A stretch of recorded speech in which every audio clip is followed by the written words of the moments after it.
Welcome to the Rookery Bay Reserve. Let's check out the Environmental Learning Center. So, if you remember from the Curious Kid show, we've got the scorpion fishes in there, and his little buddy in there is a baby striped burrfish, and both of them are having breakfast right now. So if you take a look at the little scorpion fish, he's grown quite a bit since he was on TV earlier this summer. But he's up there looking for food. And the burrfish, he's had more than his fair share if you look at the size of that belly. But not much gets past him. Oh, and here goes, oh, there he goes. They had to do the distraction so that they could feed the other guy. Yep, but he's pretty amazingly fast. Wow. And there's another guy, so this one, the scorpion fish defends himself by having those sharp spines on his back. If a predator or somebody were to try to step on it or get at it from up above, those fins stick up and they're basically like little needles. And they inject a venom into your hand, into your foot, whatever. It doesn't feel very good, but that's how they defend themselves. But this is a fish that normally just sits and stays camouflaged and waits for its prey to come to it. There's another one here. This one wasn't on Curious Kids. This one is a really strange looking fish. He's called a southern stargazer, and it spends most of its time just buried in the sand, and it's an ambush predator. When food comes to it, it also opens its big mouth and just swallows it down. This guy doesn't have sharp spines for protection, but it's actually able to produce an electrical shock to defend itself. It has glands right above the eyes in the back there that if something were to try to step on it or grab it, it creates an electrical shock to defend itself, which is pretty amazing. And then this little guy, I'm not sure if you can see him or not, he's probably hiding behind the romaine. This is a baby scrawled cowfish, and it's an armored fish, and he's probably hiding behind the romaine. We put romaine lettuce in there because they like to eat a lot of algae and seagrasses and things like that in the wild. So giving him some vegetation to munch on. I can see just his tail underneath the back there. So there's a baby one in here, but there's a bigger one in the seagrass tank just a little bit further down. Look at the big tank.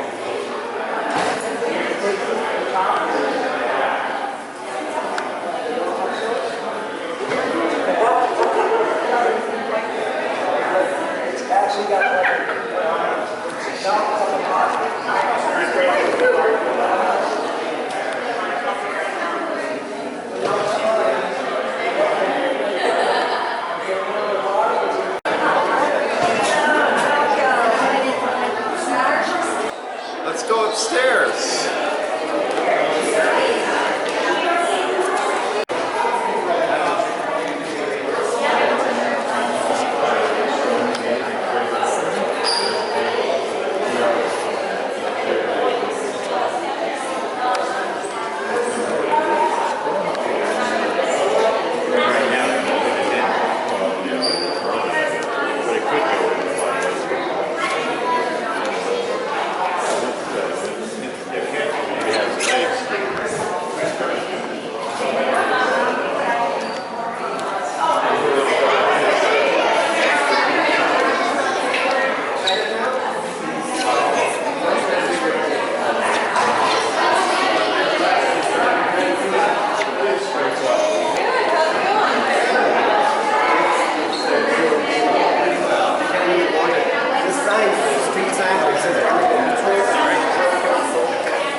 I feel like it's China. Oh, wow. No one, everybody looks from China. I don't know where they're from.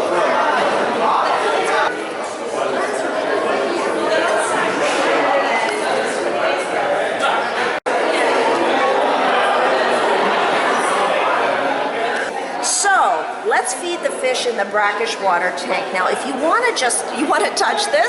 Sure. It's shrimp and fish and clams. So you can just kind of toss it in and see who comes. And we'll watch to see who comes because we want to make sure that every fish gets something. They've had some today, so they're not too hungry. And then we'll target feed a particular fish.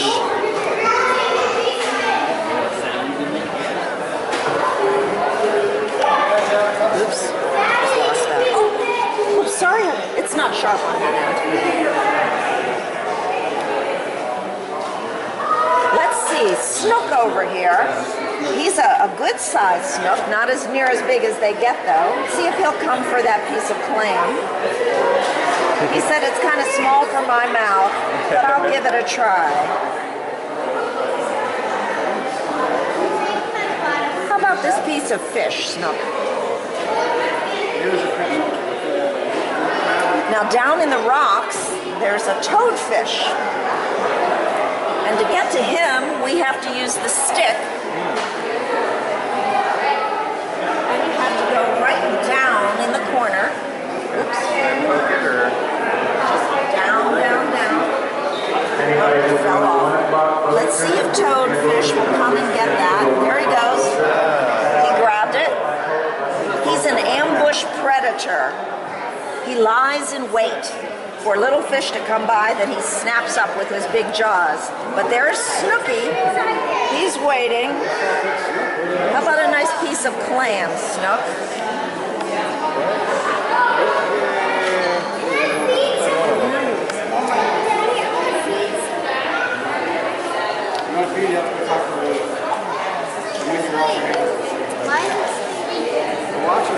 And our favorite fish is swimming this way now. The striped burrfish named Smiley. Let's see if we can put a piece of shrimp on a stick and get Smiley to come take it. Running out of big pieces.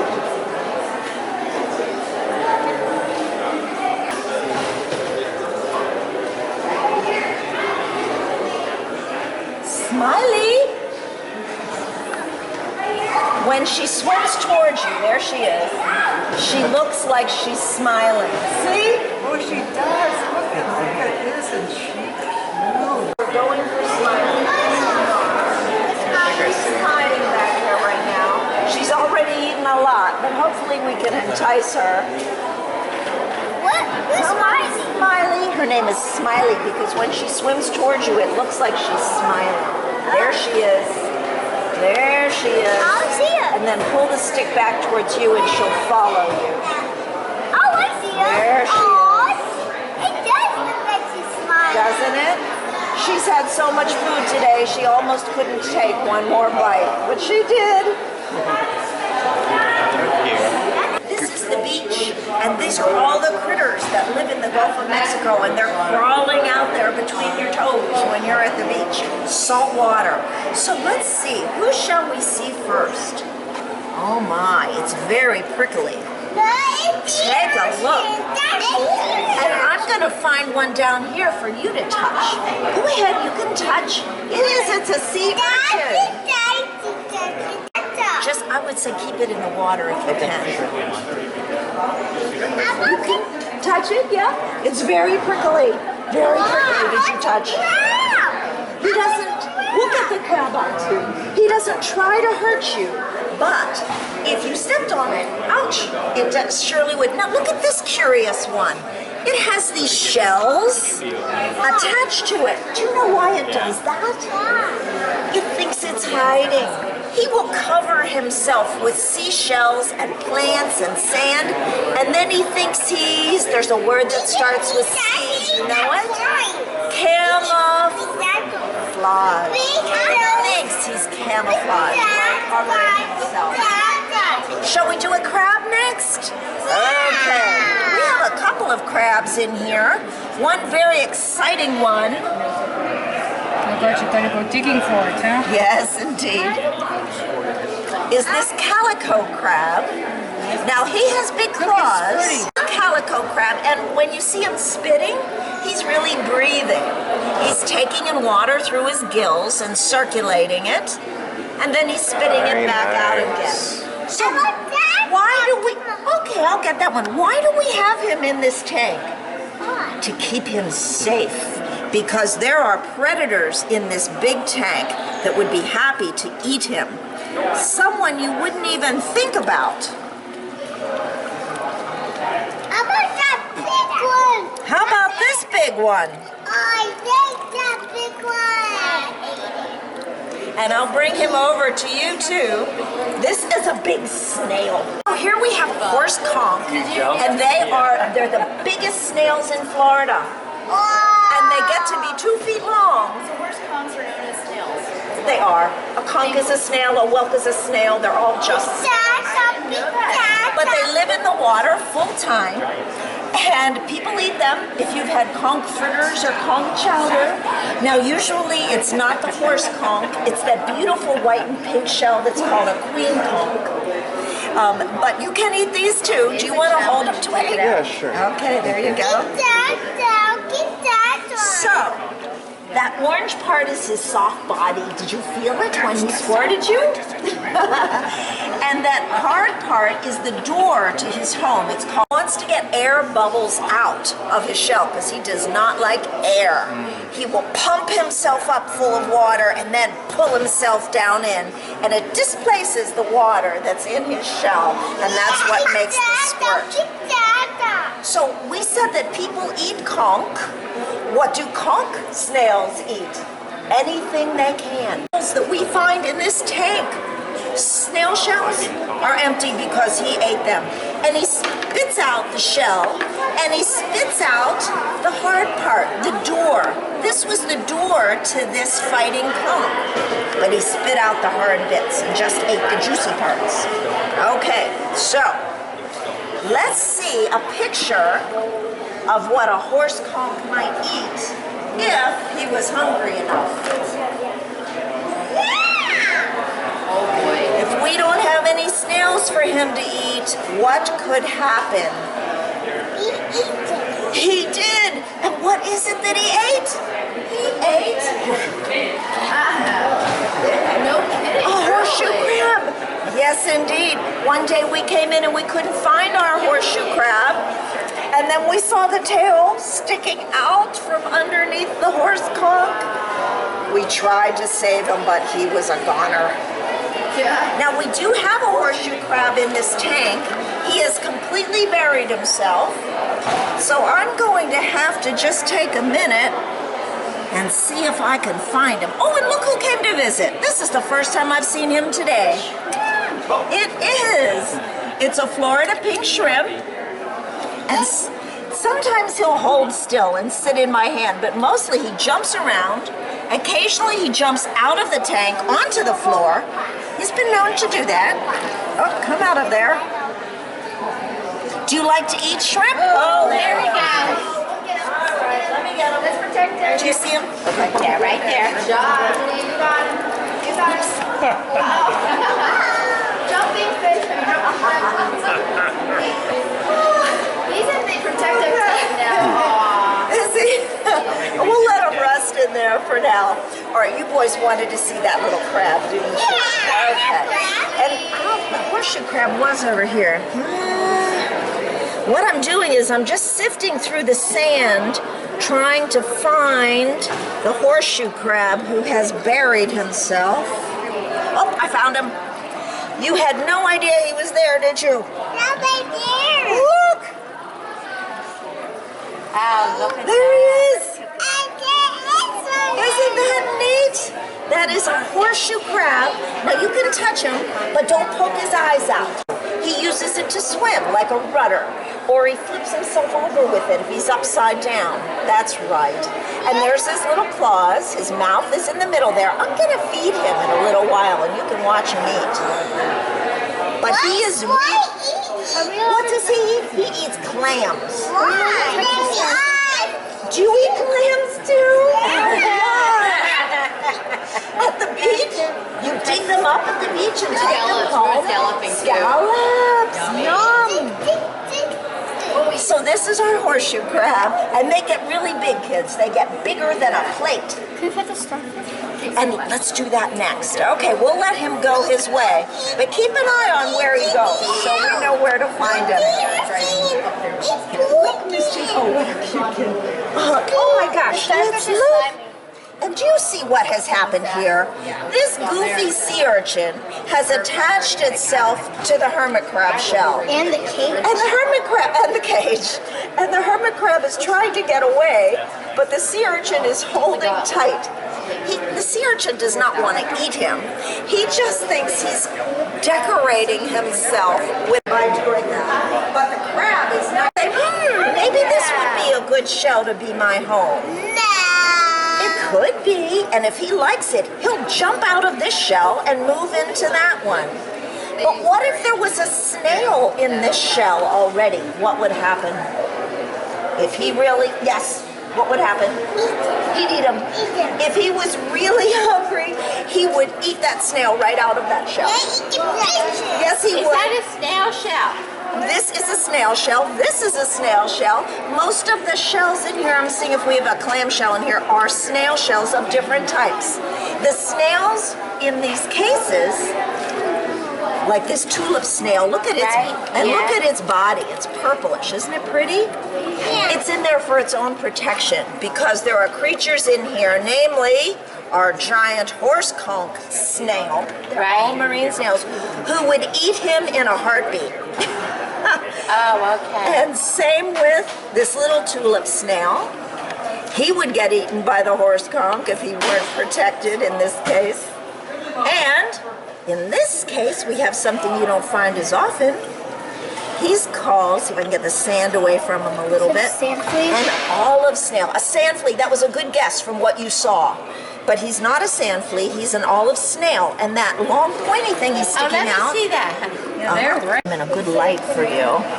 Okay. His shell is all shiny and beautiful because his white body, his creamy colored body, which is out partially, he wraps it around that shell, and that keeps the shell from getting roughed up.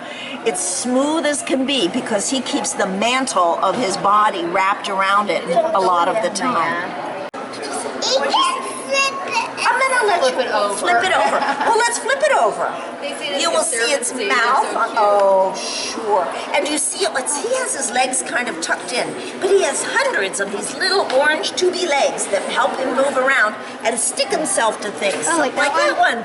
Yeah, he's stuck to the glass over there. Like that exactly one. right. Yeah. So, yes, dear. We have lots of those here in Florida too. They have 9 arms and they get really big. And we have found lots of them at yes.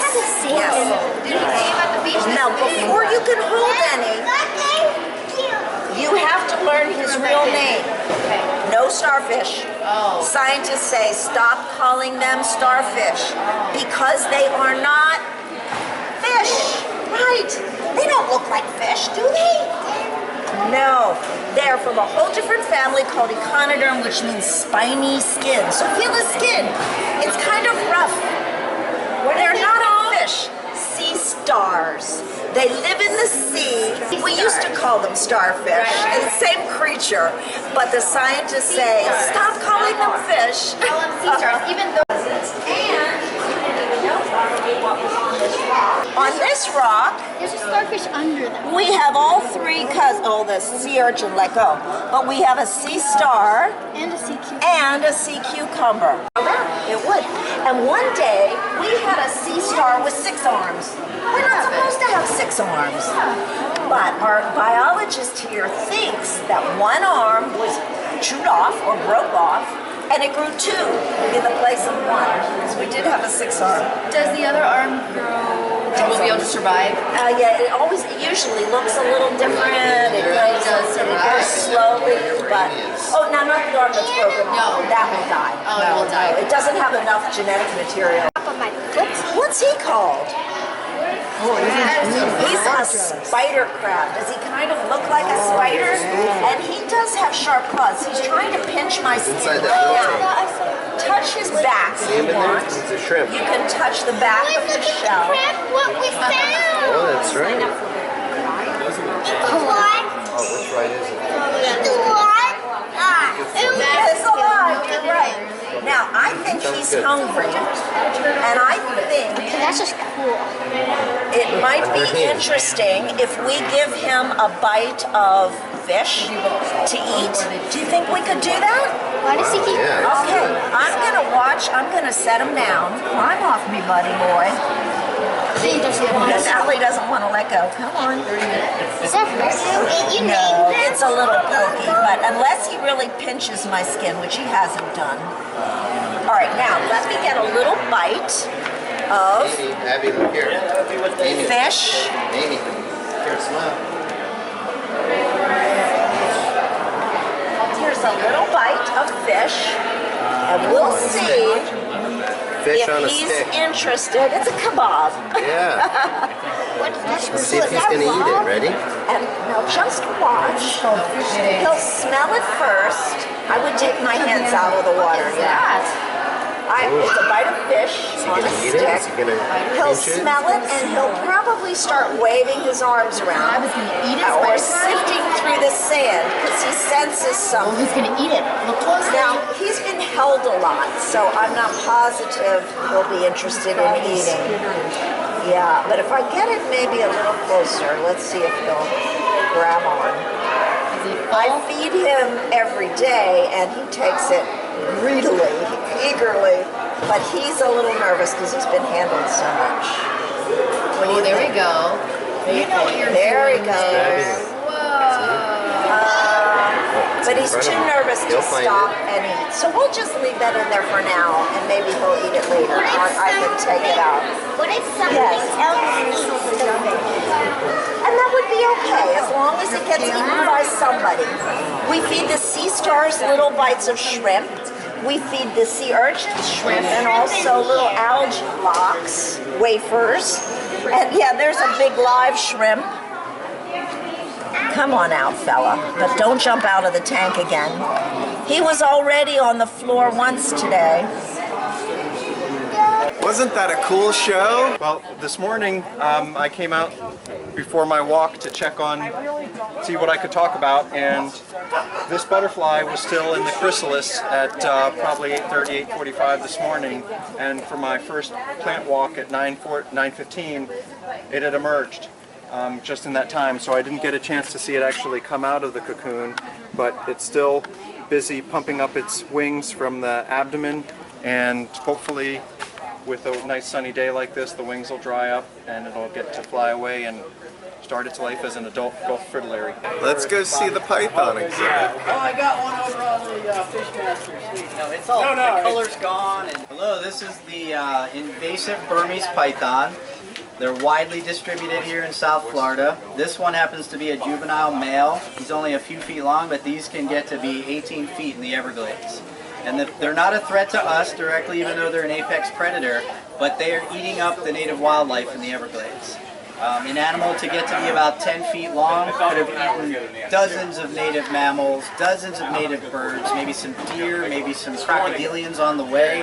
And if you multiply that number by the thousands that we think are out there, then we start to realize the impact that this animal is having on the Everglades. So this is the poster child for non-native animals, but if you look on this table here, you have an example of a lot of other animals that are being a problem to Southwest Florida. From these fish to wild hogs. We have a big problem with invasive animals here in South Florida. And if you see one of these, you need to take a picture, and there's a number that you can call. And you can take some of this literature here. You can call the hotline, that's a bumper sticker, take one of those. You want to take a photo and you want to report it to this I'veGotOne.org webpage. And then the state can dispatch a trained responder and they can try to remove this animal. They don't recommend you guys handling it. And keep in mind, we have a lot of native snakes here in Florida, a lot of good guys.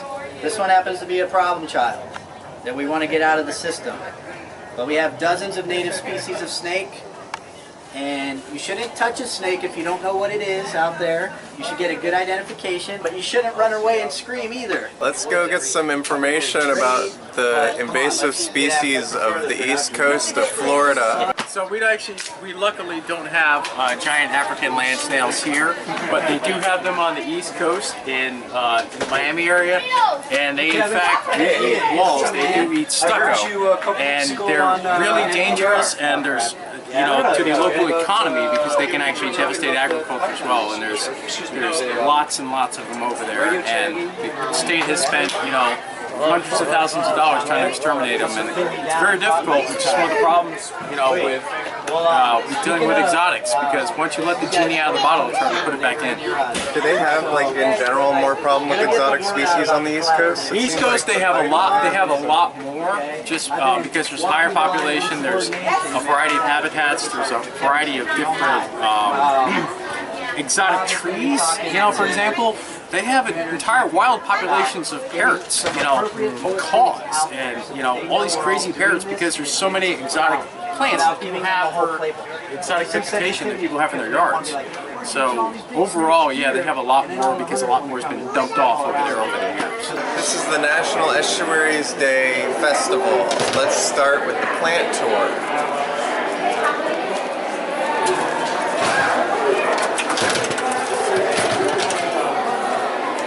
Plant walk is supposed to be about 30 minutes. We've got a couple of options depending on questions and the time that we spend here in the butterfly garden. It may be entirely butterfly garden, or we may spend part of the time here in the butterfly garden and part of the time up on the bridge talking about some other important plants here in Southwest Florida.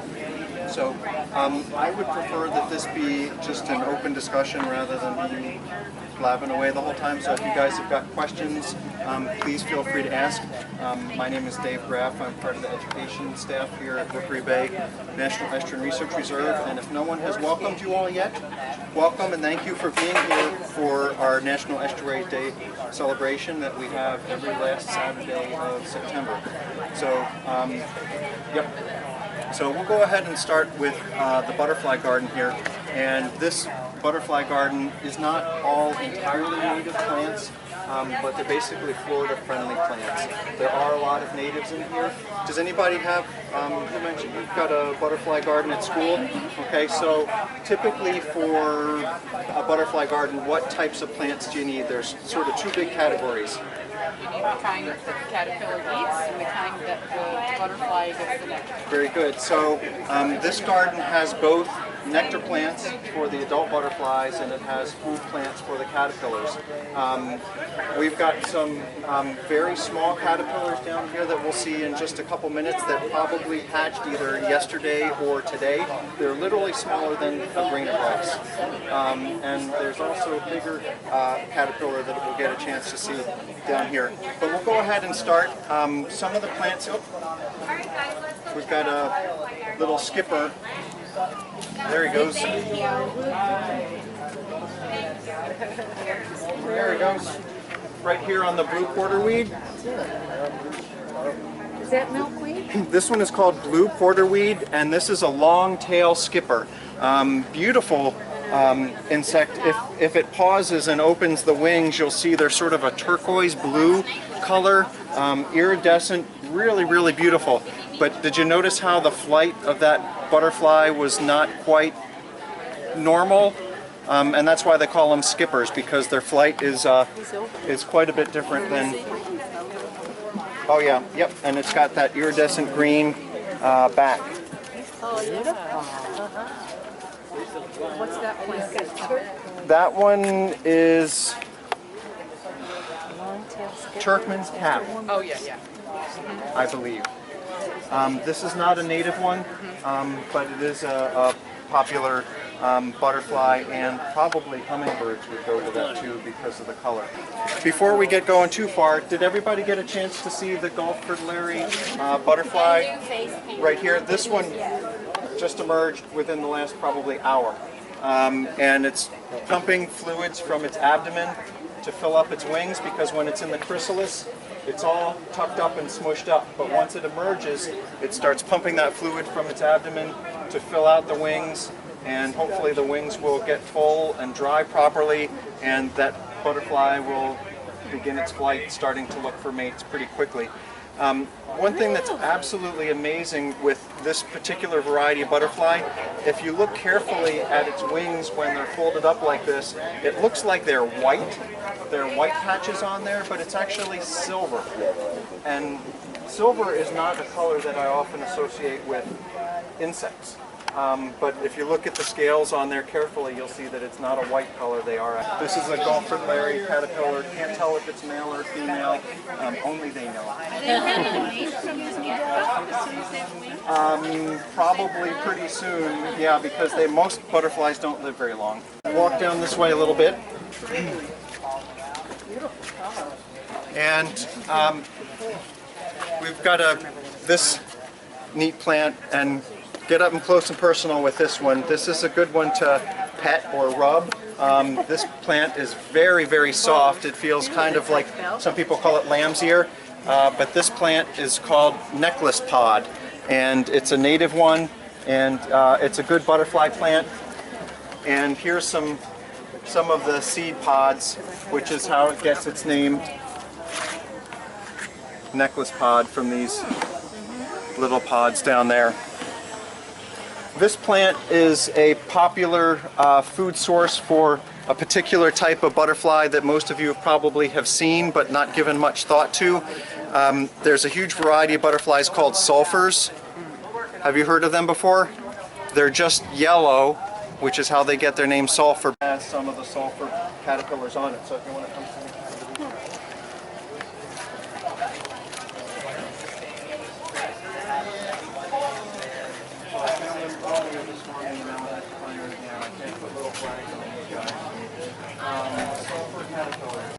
Yeah.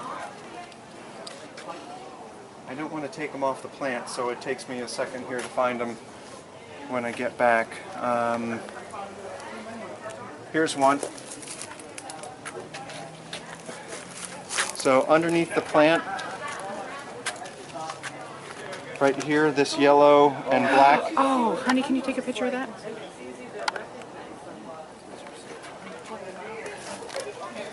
So he's right here in front of my finger. If my arm's in the way, let me know.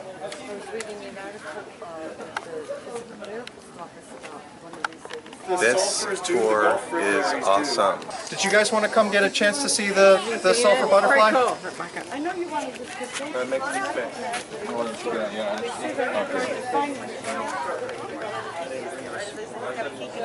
They can probably eat, some of them eat, they might be able to eat more than one variety of plant.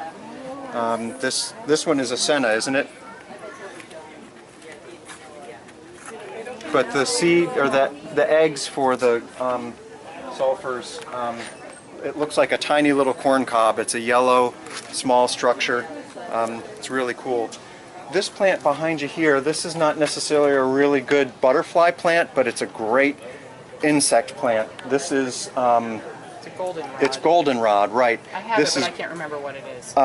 This is great for lots of bees.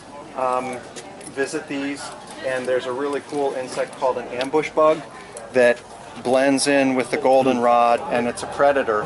It's not going to come after you. They're only about a ½ inch long, but they make their living eating the insects that are coming to visit the goldenrod. Tropical milkweed, this is not a native milkweed plant, but a lot of people are putting this in their gardens to try to attract monarch caterpillars. And the sap from this, the latex, is toxic, which is why the milkweeds are specialists in eating it. It helps protect them from other predators. But milkweeds in general get a lot of aphids, and also milkweed beetles will come on here too. But these ones are looking pretty healthy. They don't have too many aphids on them yet, but the aphids will just really glom on to this variety of plant. But I don't see any signs of monarchs on this one either. We do have some other varieties of milkweed. Here's some here that's been munched. But the milkweed plants are adapted to being chewed on by the monarchs. They'll take it down to just the stick and it'll grow back. So they're It may look ugly for a couple of weeks, but it'll come back. This small purple flower, and there's another one here, these ones are popular butterfly plants strictly for nectar. This is called blue porterweed, and it can grow a couple feet tall, but this will bring in bumblebees, it'll bring in butterflies. I'm not sure if hummingbirds would bother with this or not, if the flowers are too small, which is a real big butterfly attractant. And we do have some of this porterweed in the red variety around as well. So if folks want to kind of move down this way, we've got a little bit of a scratch and sniff here. So switch that up and Something I can't place it though. yeah. It's something that you wouldn't associate with. It is a variety of cassia. It's a little bit faint on that one. That's pretty.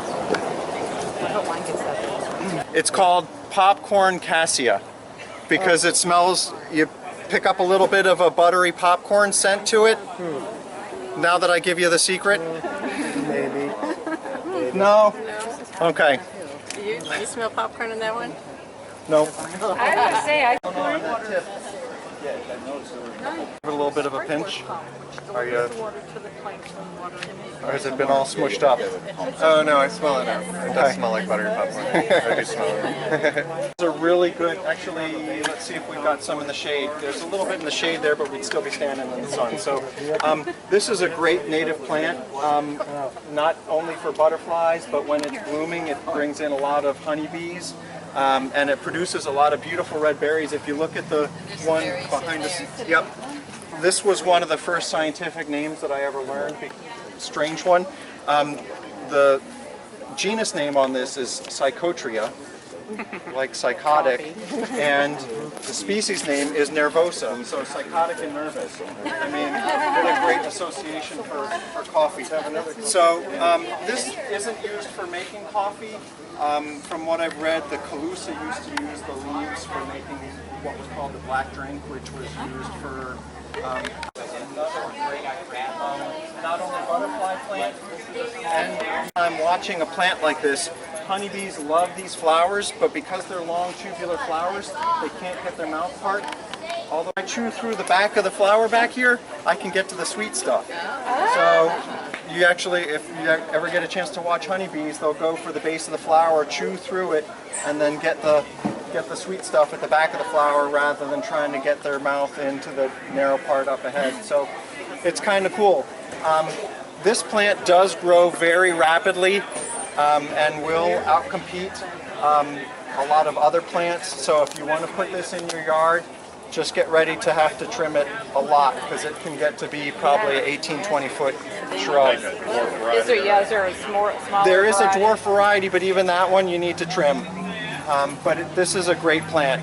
Butterflies, bees, and hummingbirds. Gulf fritillary, and it looks like it's moved. It may be getting ready to fly, but this plant actually has some baby caterpillars on it, and I'm going to need to come around this side so I can spot it again, if you'll excuse me. Here's one. So literally this thing is smaller than a grain of rice. Oh my God. So that little caterpillar probably hatched last night, yesterday, or this morning. It's a tiny, tiny baby. And one thing that's really neat with Gulf fritillaries, they typically will lay their eggs on these little tendrils because this is really soft growth, and when the babies hatch they can just start chewing the soft stuff rather than thicker vines that are going to be harder for small caterpillar jaws to work on. But I don't see any eggs on this one, but that's with the Gulf fritillary and the passion vine, the first place that I'll look for eggs is on these tendrils, and they're just tiny little yellow spots. This is a variety of swallowtail, and I'm not sure what swallowtail it is. There's one back here, Dick. I'll show you in just a second. Okay.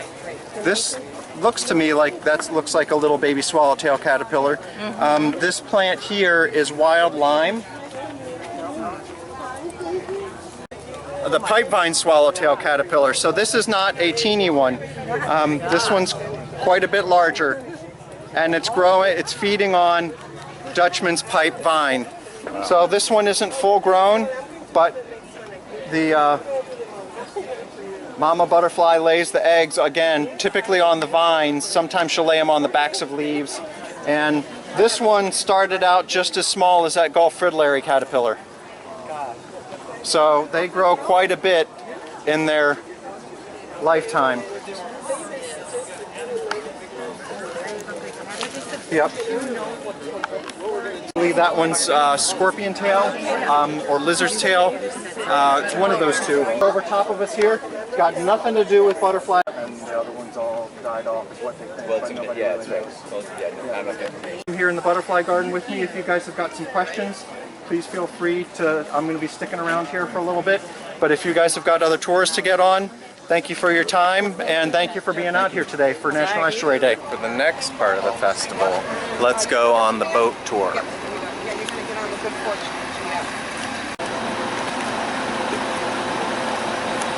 This is a nice looking bus.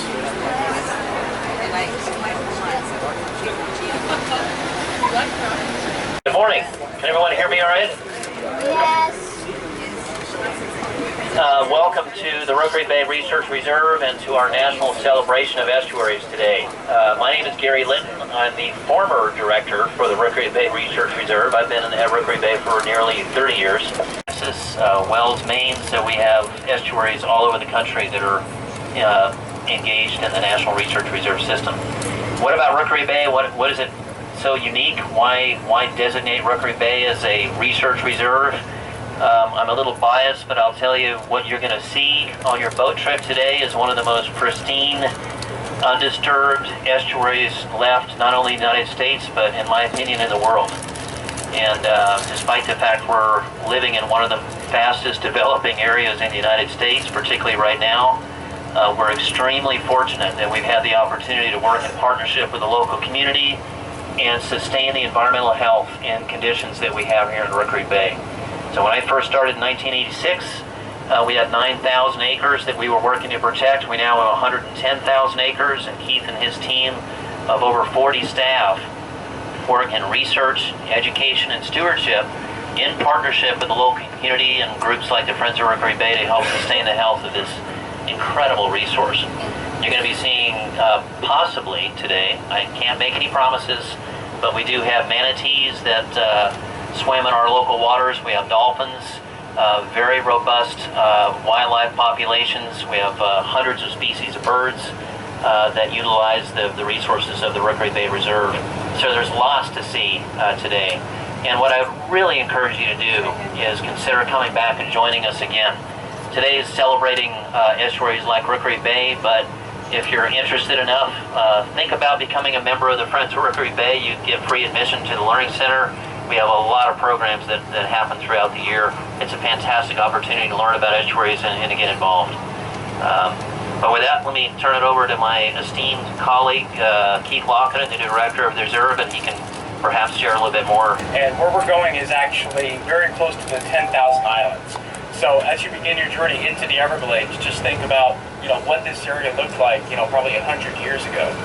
And like Gary said, a lot of the estuary is undisturbed, but one of the things we have to work with is understanding some of the effects of roads and some of the effects of changes in habitats, everything from how fire has changed the ecology of the area, or lack of fire, to exotic species, to water flows through the area. So as we drive down Shell Island Road, this road historically was a lime rock road, and it was a lime rock road, but it also had a lot of shell in it. And a lot of that shell was actually mined from an old Calusa Indian mound at the end of the road. So a few years ago, we were able to get some funds, and Gary got a grant to actually pave this road. And when we paved the road, we're actually able to fix some of the old issues, such as water flow.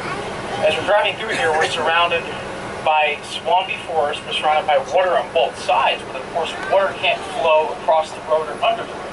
So as we put these culverts in, we actually help restore some of the natural hydrology, not only the fresh water, but also the saltwater as the tides actually come into the area. And as we move a little bit forward here, we're going to take a little bit of a journey back in time, about 10,000 years.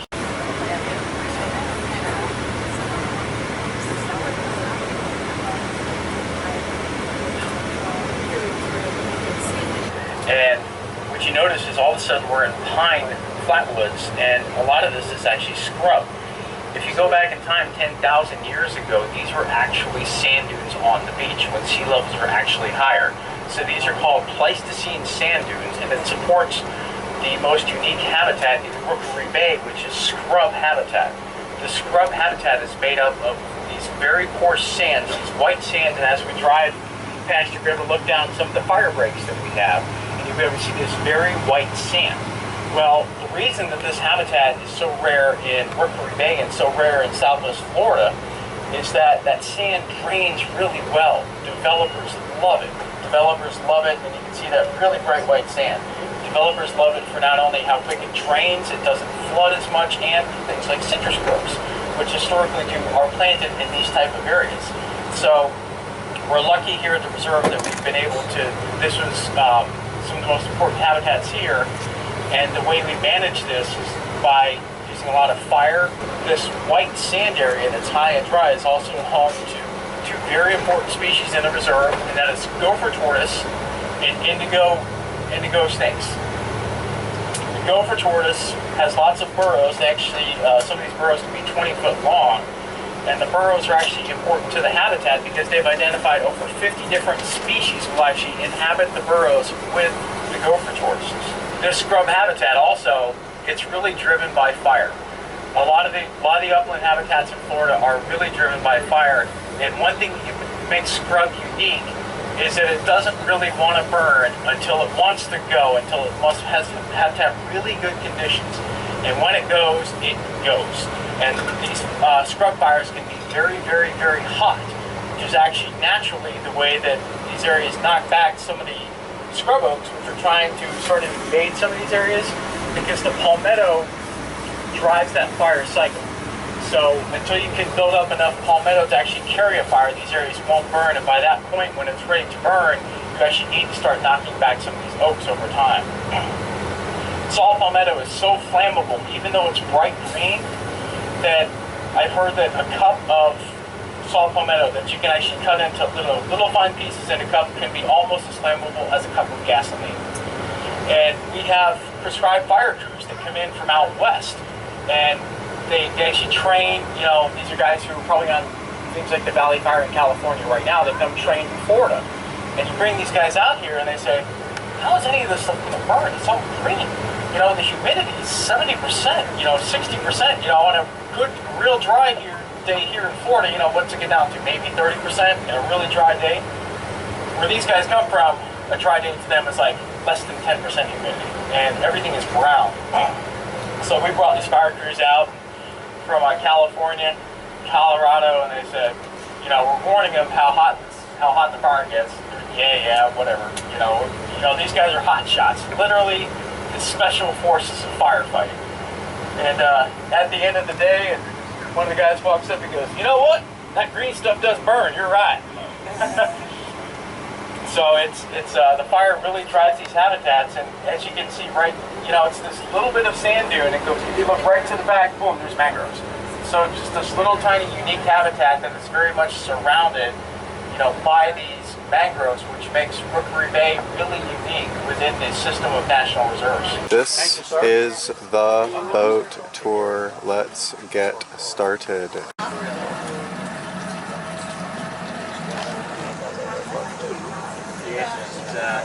Well, welcome to the Rookery Bay Research Reserve. As we mentioned on the bus, what you're seeing is one of the most pristine estuaries left in the world. And we're extremely fortunate to all have the opportunity to experience this on such a magnificent day. Mangroves are incredibly important to the natural environment here in Rookery Bay. It's the research that's been done here has indicated that the leaves of these trees, which fall into the water throughout the year, form the basis of the food web. And so as the leaves begin to decompose, once they get into the water, they're fed on by small crabs and shrimp and worms, and eventually by fish, ultimately by birds. when we often have students out in Rookery Bay to talk about food webs, we often ask them, so, you know, what animals are at the top of the food web out here in Rookery Bay? Can anybody give me their answer to that question? We are. How many of you eat seafood in the state of Florida? Yeah, just about all of us do. Valuable fish and shellfish, and that becomes the term rookery. It's a term used to describe a bird nesting area. We have literally thousands of nesting birds that come in, hundreds of species of birds. So hopefully we'll see a number of those today. The efforts of school children back in the 1960s who helped raise money through the efforts of the Conservancy. 3 acres of lands that form this area that we're going through right now. But the community back then, including these students, didn't want to see that happen. They wanted to preserve this for future generations. They had a great vision. And as a result of those early efforts, we built off of that. So we went from 3,000 acres, eventually to 9,000 acres, and now 110,000 acres. Magnificent habitats here in Rookery Bay, and one of those, do they basically representing living reef, because the reef is built by living oysters that are filter feeders out here, but they also provide habitat for fish, and also, interestingly, we even have birds like oyster catchers that come in and feed on crabs and other invertebrates that inhabit our oyster reefs. This food chains, really, you know, Lance, when you and I went to school, it was food chain, which was kind of a very simple version of what now is described as a food web, because they're so complex. And if I could draw one out for you, you would see that it in fact doesn't represent a single chain, but a wide web of connections. And that's really one of the great values of estuaries is, as you know, they have all these incredible connections. And when you look at it from a scientist perspective, that food web is a very important part of what an estuary is all about. Now the second question was, what's this bundle of twigs and branches up on this sign here? Does anybody know what that is? Osprey nest. Yeah. Now ospreys are an amazing bird. These are called fishhawks. And if we're lucky enough to see a fishhawk today, these are birds that have adapted to live in a coastal marine environment. You find them worldwide. They actually dive down and use their talons or their feet to catch fish off the surface of the water. And if you've ever had the opportunity to actually see one of these in action, they're really, really good at it. They have to hover in place to try to position themselves perfectly, and then they come down, literally almost submerging themselves. I've seen osprey literally go completely underwater. So think about that. If you're a bird, what an incredible adaptation that is, to go completely underwater from flight and then catch that bird in their talons, and then they bring it to a local tree and feed on it. But they do use mangroves and other trees, and sometimes manatee slow speed signs as their preferred structures for building their nests. But we have a very robust population of ospreys here in Rookery Bay. It's a great success story. Do you guys remember what happened to bald eagles back in the 1960s and 70s? I see some heads nodding. Bald eagles became endangered because of the use of DDT. It was a pesticide that was widely used in the United States. And what unfortunately we discovered was one of the consequences of DDT was that it resulted in bioaccumulation. In other words, the top predators in the food web concentrating this DDT in their system, and it resulted in the eggs, in the case of bald eagles, getting so thin that the birds would not survive to the point where they could fledge, and they would die. And so the bald eagle population plummeted, and the same thing happened with ospreys. On the plus side, the United States, with EPA regulations, stopped the use of DDT in the United States, and what we've seen locally is that the osprey population has rebounded very successfully. We've got a very strong, robust population of ospreys now. I consider them to be a great indicator of the overall health of the system, because they feed on fish. If we're doing a good job working together to keep Rookery Bay healthy, then it allows animals like ospreys to thrive. These islands that Arnie are taking us by, these are bird rookery islands. You can see some cormorants dive into the water, and they use that hooked bill to catch small fish. So, you know, interesting little trade-off there. We've got a number of different coastal wading birds, including herons, great egrets, that you'll often see utilizing these. Now, you'll wonder, if I talk about thousands of birds, why not? Why are we not seeing thousands of birds right now? A lot of these islands are utilized as overnight roosts this time of year, which means that a lot of the birds are out feeding right now. But there are a few birds that hang out at the roost during the day. But in nesting season, when that really kicks in, you'll see these birds hanging around the islands more and more throughout the day. Nesting season for us typically coincides with late winter, early spring. So we're not quite into that season. And it typically is kicked off by brown pelicans. You'll see pelicans starting to bring nesting material in, and that sort of starts the whole nesting season. Abandoned by our local birds in a single event, and to be honest with you, as much as we try to understand about nature, we still don't know exactly what caused the birds to abandon that island, and they moved over to these small islands over here. A tent below, one of our resident biologists with Audubon suspects it might have been a lightning strike that hit the island, or a predator. Could have been a raccoon or a snake that might have gotten out to the island, because raccoons and snakes will clear out a bird rookery pretty quickly, but we'll never know for sure. We have a very robust deer population on Keewaydin Island, which is unbridged. The only way to get there is by boat or swim. And we have hogs out on Keewaydin Island as well. So when we get Florida panthers, which are satellite tagged, so we know generally where they're going, they stick around. We had one animal that we called Beach Boy, who was stuck on Keewaydin Island for a couple of months, and I think was enjoying the deer population and the hog population on Keewaydin Island. And as the food dried up, then he swam to his next little spot. We do have some, the question was, do we still have some birds on these islands? And I think just like we saw on the other one, a few birds that are staying behind today. One of the things I'll also just point out, and it's a little,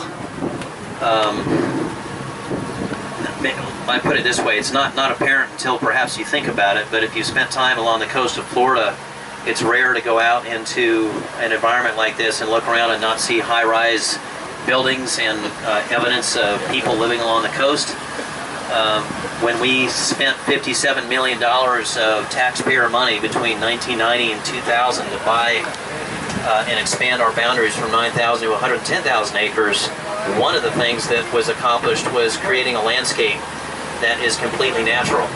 So it's a rare experience now to look around and not see evidence of an urban environment right encroaching into an estuarine system. Pretty much a now yet, or is there still possibility? I think the answer is yes, although I would say it's likely that the bigger expansions now are going to be by essentially consolidating adjacent public lands that are already under the authority of, for example, the U.S. Fish and Wildlife Service with the 10,000 Islands National Wildlife Refuge.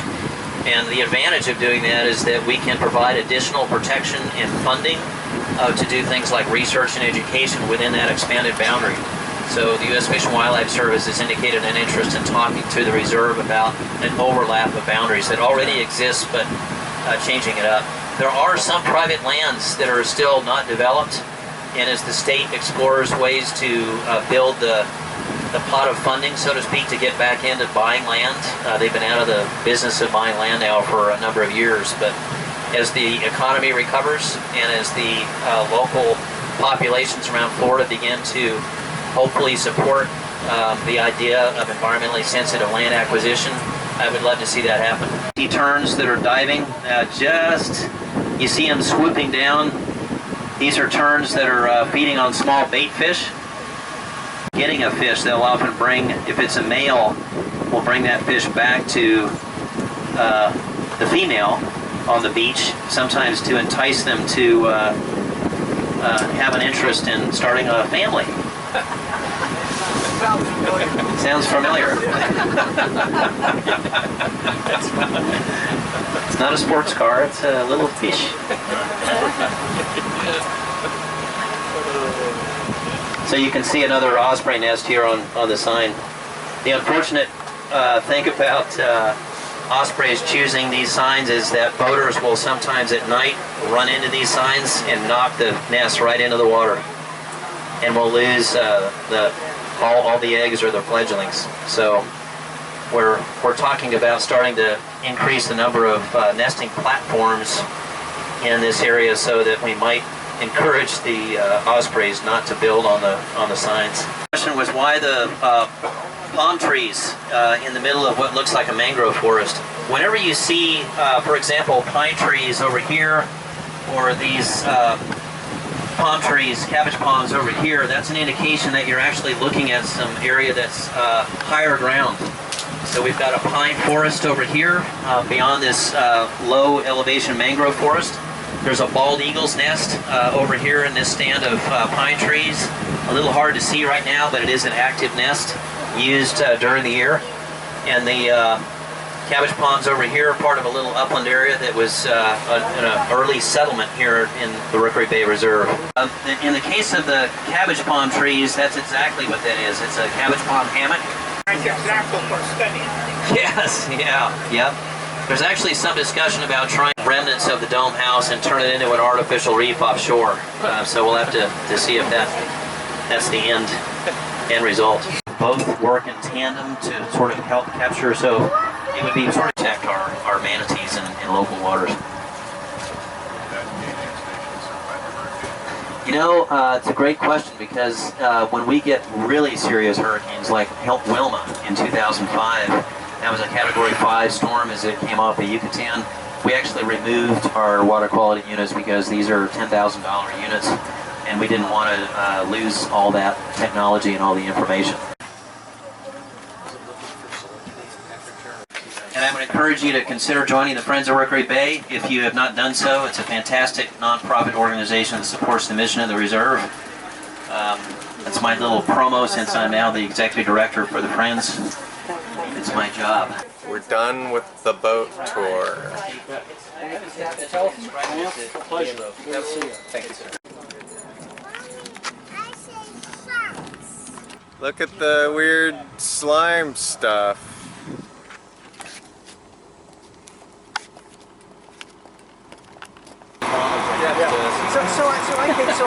I drove down here and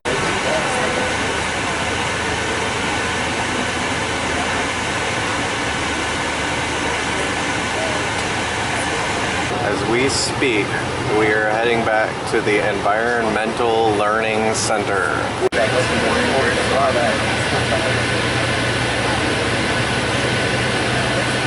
The last part of the festival will be the lab tour. Thank you everybody for coming. Welcome to Rookery Bay. My name is Kevin Kniff. I'm the research coordinator here. How many of you have ever visited this facility, the Environmental Learning Center? All right, a couple of you. Now, how many of you have visited an area beach? All right, then, with the exception of this gentleman here, it appears everybody, Yes. all right, everybody has been within the Rookery Bay National Estuarine Research Reserve. We manage 110,000 acres up here from Gordon's Pass on the south side of Naples, all the way down, and this is the border to Everglades National Park. That is roughly 40% of the Collier County coastline, a total of 110,000 acres of coastal uplands and submerged aquatic resources. Now, we're here today to give a little bit of a tour of our lab facilities here, but for all intents and purposes, there isn't a whole lot to necessarily see or get your hands on, so I'd like to take the opportunity to talk a little bit about our actual research projects and programs that we do here. And in the back is Julie Drevenkar. She is our water quality coordinator, and this is Edna Fernandez, who is our intern in residence.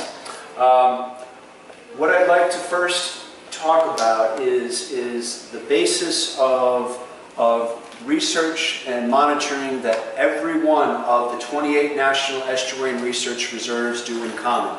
And that is called the System-Wide Monitoring Program, or SWAMP as the acronym.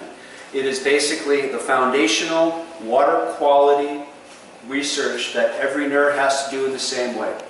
Water is the very lifeblood of an estuary, both literally and figuratively. And how many of you actually know what an estuary is? How do you define it? The food habitat. Not quite. It's actually more of a water-related thing. It's the brackish habitat that is created by the intersection of freshwater and marine water, in this case the Gulf of Mexico. And for us, we're a little different than most other estuaries around the country and around the world, in that we don't really have a rivering system, for example, that many other places do. We don't have mountains in South Florida. What we have is flat land with just a slight bit of tilt. So for us, our estuaries are very broad and very widely spaced, because all this water, it begins to move kind of in this southwesterly direction, in this area at least, by means of what is called sheet flow. Now sheet flow, how do you describe sheet flow? Well, if you've ever spilled a glass of water or milk on a table, it doesn't just run off the table. It kind of moves slowly and then falls off the table at various sections. That's what happens here. This water is moving as kind of one larger mass of water. You've heard the term of the river of grass to describe the Everglades. Well, we're part of the Everglades, and that's how water moves here as well. As that water gets closer to the coast, it starts to channelize into these larger flowways and creeks. And as it gets down to closer to the estuary here, it starts to spread out a little bit more in a more diffuse manner. So the idea is that the fresh water is entering through this mangrove ecotone. All of these areas here, most of these areas here, are the mangrove ecotone of where this fresh water is coming into the estuary. Now, what do we do as far as our water quality monitoring? We need to know the overall status and trends of our water in order that we can be better resource managers, because water affects every other organism that inhabits these estuarine habitats. So for us, we have 5 permanent water quality monitoring stations, one located here at the mouth of Henderson Creek, and this is Henderson Creek right outside the window. If you were to continue to take that down toward the Gulf, you'd go right by it. We have one here in Middle Blackwater River, one here in Pumpkin Bay, in fact Union Bay, and in Fakahatchee Bay. At each of those locations, we have a YSI data sign. This is a piece of equipment that has on it several different probes that record specific water quality parameters. For example, this one here measures the salinity, or the conductivity of which we calculate salinity from, and water temperature. This one does the pH, which measures the relative acidity or basicness of the water. We have one here that measures turbidity, and turbidity is kind of just a term to describe the amount of suspended matter, flocculent matter, sediments, anything else that's in the water. This one here does dissolved oxygen. This is very important because we all breathe oxygen. Everything that lives in the water utilizes oxygen. Even the plants utilize oxygen. They're producing oxygen during the day while they're photosynthesizing, but when the sun goes down and they're respiring, they are using that oxygen. Exactly. And lastly, this little hole here gets left open because this sonde can measure the relative water depth from the site as the tides change the site, the height of the water, based on the pressure that water imposes on the sonde. So these sondes collect. So these are anchored to the bottom? They're basically oriented in a large tube that is fixed up to a day navigational marker, and they're ranged down in the water column this way, about a ½ meter off of the bottom. And they have an open area, or at least semi-open area, to allow the water to pass through and exchange, so we're not measuring stagnant water. And these record these parameters every 15 minutes, 24 hours a day, 7 days a week, 365 days a year. In fact, here's the tube. So they'll set down here in the very bottom. We do put a probe guard on this that has a little bit of a screen that tries to inhibit animals and things from making their homes on it, but nevertheless they do. And so every 2 weeks We go out to exchange these signs. We bring the ones that are deployed back into the lab, and we put new ones in there that are freshly calibrated and ready to go. Up here, you got your temperature. You've got, this is the specific conductivity. Again, we calculate salinity from specific conductivity. But for all intents and purposes, this is going to function as our salinity. It should be, it's basically right near zero, which is where it should be because it's fresh water, right? We've got the pH here. Average pH, neutral pH, is around 7.2.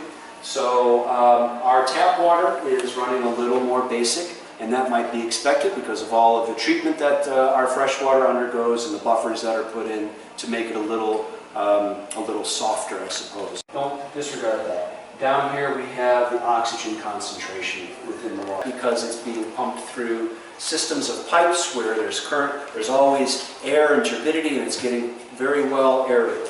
So Edna is going to go put this now into a bucket of water from a well that we have dug here at the reserve in order to bring up groundwater that's saline. It's about 35 feet down in the ground, and it brings up that water at a constant 35 parts per thousand every time of the year.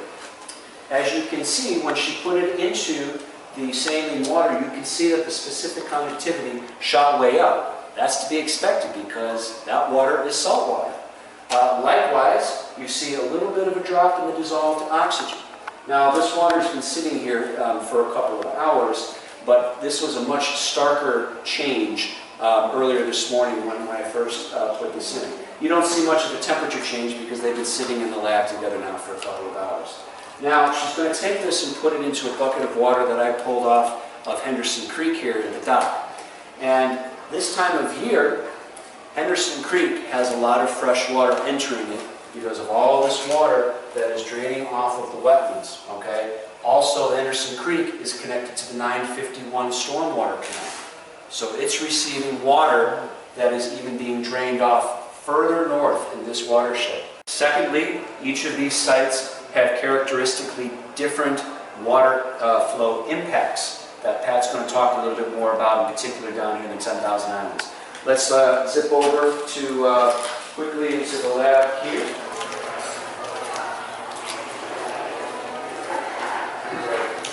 Larger research programs we have is our avian research.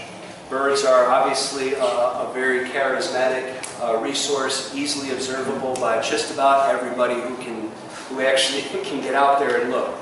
Birds are not only pretty and neat to look at and charismatic, but they're very important indicators of ecosystem health, which is why we want to keep track of their status and their trends. Where we tend to see lots of birds, it's generally indicative of the fact that you've got the underlying components of the ecosystem in the food web in relatively decent shape to support those birds. When we start to see declines in those birds, it's usually a good indicator that there might be something wrong with the system. Resolution, high magnification, because we can't just walk up to them and look at their bands. But I've placed a couple of birds out there, and if anybody would like to try with the binoculars to read a band on the little skimmer, I'm happy to let you try. And there's a band on that black skimmer. Can you read that band? Okay. I keep my eye on it. Absolutely. And any time that you can, and black skimmers are not the only birds that are. The band said A34. Oh, hey, Don. All right. The past 17 years, I've been conducting fisheries programs, 2 of them, to determine the downstream effects of a restoration project on the water flows reaching the estuary. So we'll have a little bit of time to look at all the fish later. If you can gather around here and look at the poster board here. I told you you're going to be forced to learn stuff today. The Picayune Strand Restoration Project is occurring up here, this area of Collier County. This is a Bellmead agricultural area. There were 150 or so miles of canals put in, part of what was once called the Golden Gate Estates. This is the southern area, and then the northern Golden Gate Estates, which is being developed right now. But everything between I-75 and US 41 is part of the Picayune Strand State Forest, and it is being restored so that we can get back more of a sheet water flow back to the area, more of a natural hydrology. So right now, and for the past 50 years, water has been seeping into these canals, and these two actually go up to Immokalee Road in Collier County. So they're draining a large portion of the watershed, about 112,000 acres. On this upper graph, and just focus on the difference between the red line, which represents salinities in Fackie Union Bay, and these are changes in salinity in a 30-minute period. So even though they're just averages, 1.5 to 2 part per thousand change doesn't seem like much because that's an average. Some of the changes in salinity in a 30-minute period can be up to 15 to 20 parts per thousand. The salinity scale only goes from 0 to 35. So if you have a large change in salinity over short periods of time, 30 minutes, just imagine you being an organism out here in Fackie Union Bay, and you're experiencing these salinity changes, and you have a very narrow salinity tolerance. What would that put you under if you're out there in this system? Stress. Stress. Everyone knows that. That's an easy answer to the question. The organisms that are out there have to put up with this stressful canal flow also. So if you're a marine or estuarine organism not used to freshwater flows, that fresh water could force you to leave the habitat you're in if you can move.